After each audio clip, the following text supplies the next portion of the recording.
Indoria times की मुहिम और हर बार एक नया प्रोग्राम जिस तरह से लेकर आप लोगों के बीच में आता रहा है, उसी कड़ी में आज 23 जून 2021 शैक्षिक समाजोत्थान की दिशा में अग्रसर इंदौरिया शिक्षण प्रशिक्षण संस्थान द्वारा संचालित DPR डॉटर पेरेंट्स रिलेशनशिप अभियान की शुरुआत जहां 2016 में स्थानीय शरणम पैराडाइज से हुई और उसी क्रम को आगे बढ़ाते हुए जिस तरीके से मिशन 33 में अभी तक संस्थान ने केवल 5 जिलों की कवरेज की है और उसमें लगभग 50 से 60 बड़ी मेगा सेमिनार्स स्कूल कॉलेजेस में की गई है।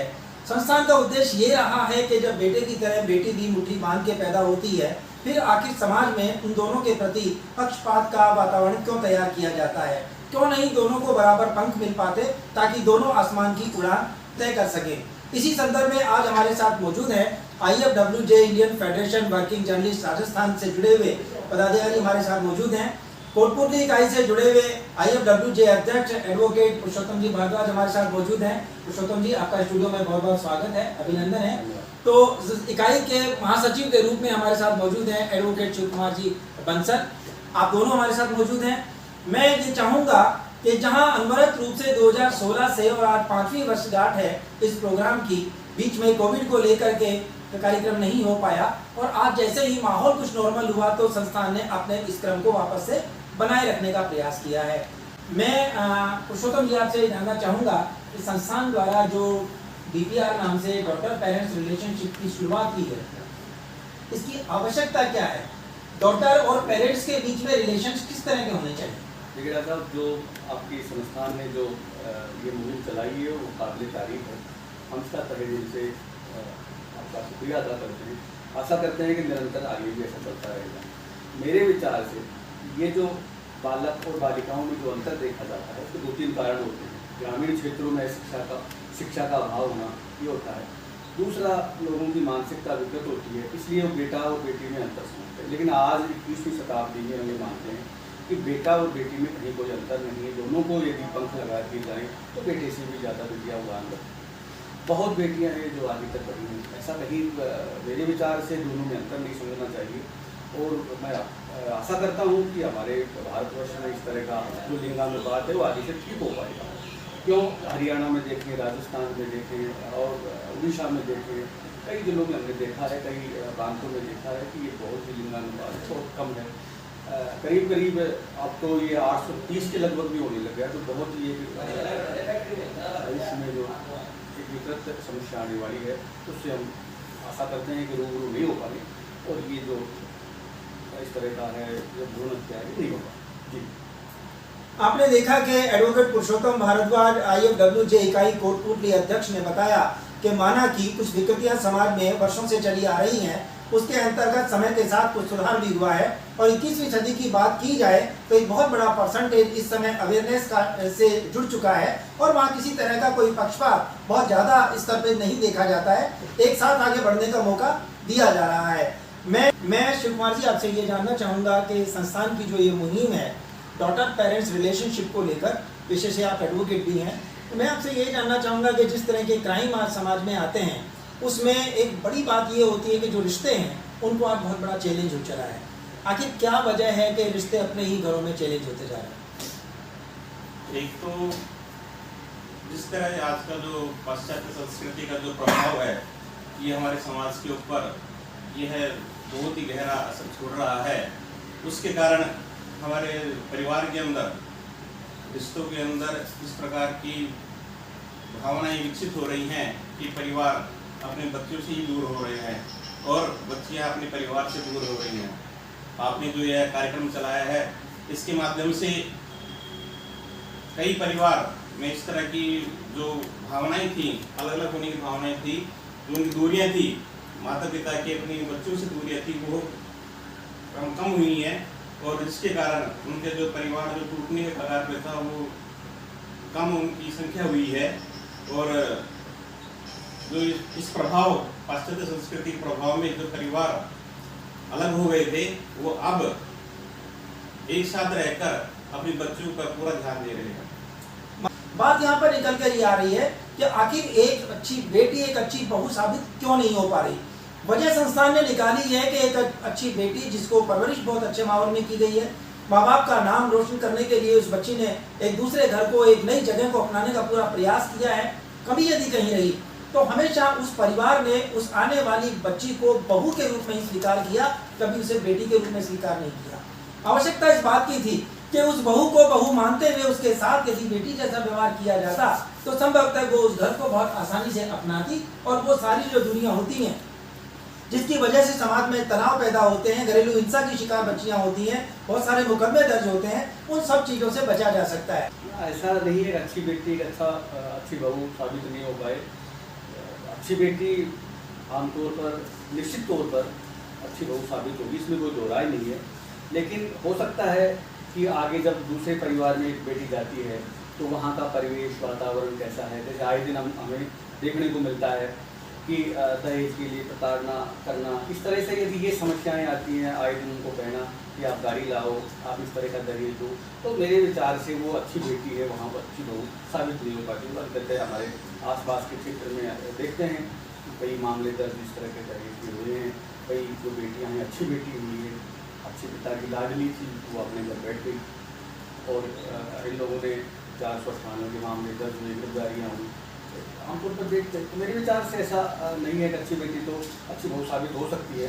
लेकिन जो दूसरा परिवार है जहाँ वो बहू बन के जाती है, वहाँ की स्थिति क्या है, वहाँ का माहौल क्या है, ये देखने वाली बात है।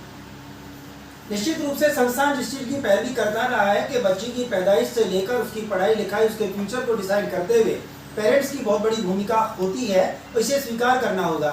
इसीलिए डॉटर बोले तो बेटी और पेरेंट्स बोले तो माता पिता, फिर क्या खास है। लेकिन संस्थान ने जब स्कूल कॉलेजों में विजिट की तो वहां जाकर बच्चियों को जाना और समझा, और ये समझ में आया। बच्चियों ने अपनी पीड़ा संस्थान के साथ शेयर की, जिसे मैंने आज कोटपुतली एसडीएम सुनीता मीना से भी शेयर किया है।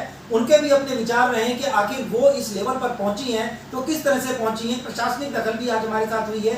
ये जो एक मुहिम जो चली है 2021 के अंतर्गत, जो डीपीआर का प्रोजेक्ट चला है, उसके अंतर्गत उनके विचार भी शामिल हुए हैं। देखो, कई बार जब बेटी की शादी होती है तो जो समाज में जो माता पिता हैं, बेटों के जो माता पिता है, वो बेटी को अपना नहीं पाते, तो ये जो गैप रह जाता है उस कारण भी ऐसे हमें उदाहरण देखने को मिलते हैं। तो मेरा तो यही कहना है कि अगर सोसाइटी में बेटियों बहुओं को भी बेटियों की जितना ही आप अधिकार दोगे, समानता दोगे और वैसा ही व्यवहार करोगे तो ये गैप कम हो जाएगा। और सब आज जो मैं इस पद पर हूँ, शुरू से ही मेरे माता पिता ने और मेरे बड़े भैया ने मोटिवेट किया है। इस संसार में माता पिता को भगवान का रूप मानते हैं, तो माता पिता ने ही मुझे हमेशा मोटिवेट किया है और उन्हीं के बताए बच्चों पे आज हम चल रहे हैं। किस तरह का स्ट्रगल बच्चियों को फेस करना पड़ता है? जैसा कि मैंने, हमारे तो देखो माता पिता हमेशा ही सपोर्टिव रहे हैं, तो हम सभी भाई बहनों को हमेशा मोटिवेट किया है कि आपको अच्छे से पढ़ाई करनी है, ये करना है। टाइम टू टाइम हमें गाइडेंस भी मिलती रही है, बड़े भैया ने भी गाइड भी किया है। जैसा कि मैं समाज में देखती हूँ, कई जगह मुझे लगता है कि कई बच्चों के साथ वास्तव में भेदभाव होता है। कई परिवार में जैसे बेटे को ज़्यादा बढ़ावा मिलता है, बच्चियों को स्कूल तक भी नहीं जाने दिया जाता। अगर जाने दिया जाता है तो 8वीं तक की कक्षा तक ही उन्हें जाने दिया जाता है, जिससे कि उनका जो विकास होता है, चाहे आप किसी भी रूप में समझें, सोचने समझने या जो भी है बौद्धिक विकास, वो सब वहीं पे स्टॉप हो जाता है। और कई जगह देखा है कि मैंने बहुत ही कम उम्र में बच्चों की शादियाँ कर दी जाती हैं, जबकि बेटों की शादियाँ लेट करते हैं और लोग कहते हैं कि जब तक मेरा बेटा नौकरी नहीं लग जाता मैं शादी नहीं करूँगा। तो ये जो सोच है मुझे बहुत ही तकल्लुफ़ लगती है।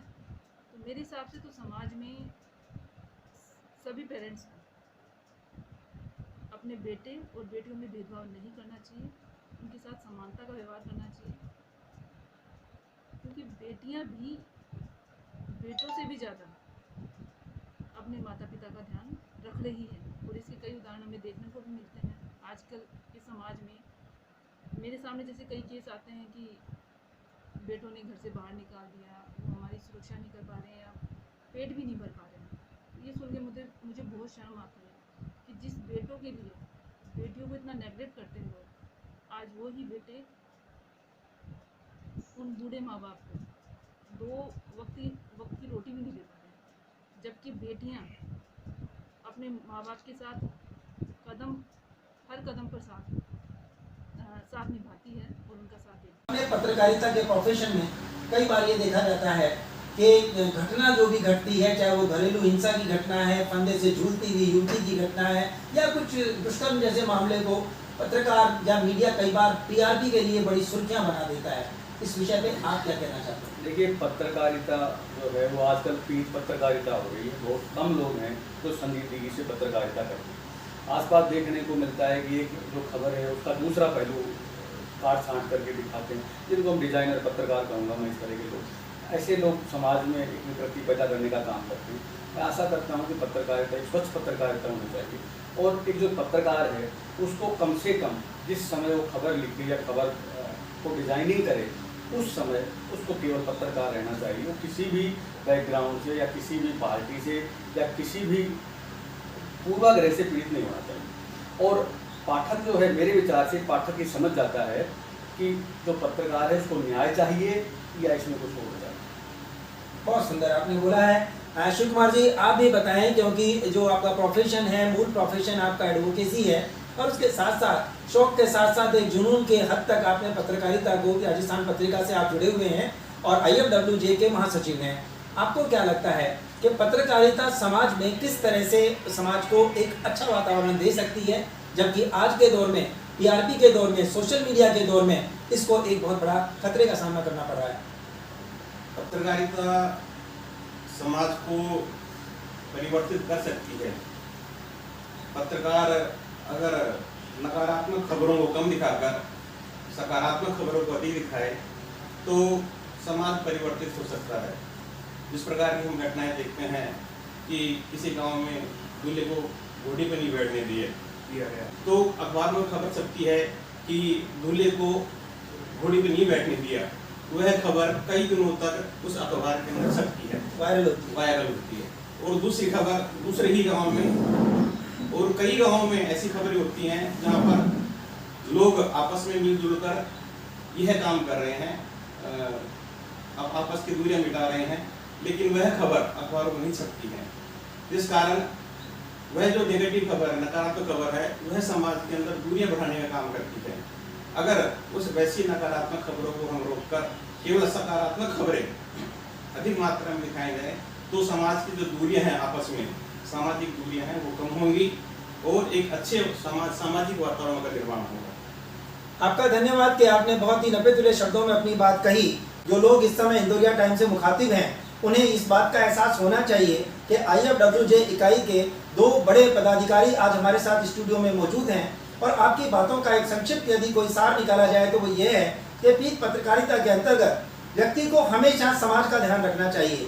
केवल टीआरपी के लिए यदि सामने वाले को इस तरह से लज्जित कर दिया जाए कि बच्चा जो कि स्लिप हुआ है, किसी घटना का शिकार हुआ है, उसका असर यदि उसके पिता पर, उसकी माँ पर, उसके परिवार पर, उसके प्रोफेशन पे आता है, तो वो तभी आता है जबकि मीडिया अन्यत्र तरीके से या अनायास रूप से अपनी टीआरपी बढ़ाने के लिए उस न्यूज को एक न्यूसेंस का नाम दे देता है। वो चीजें वायरल होती है, कुछ समय के बाद पारिवारिक माहौल ठीक हो जाता है, लेकिन पत्रकार के द्वारा या मीडिया के द्वारा प्रसारित की गई वो चीज सोशल मीडिया पर हर साल एक मेमोरी के रूप में आती है, और वो घटना बार बार लोगों को याद दिलाती है, दिलों में दूरियां पैदा करती हैं, और आत्मीयता का जो सौहार्द का माहौल है वो चैलेंज होता है।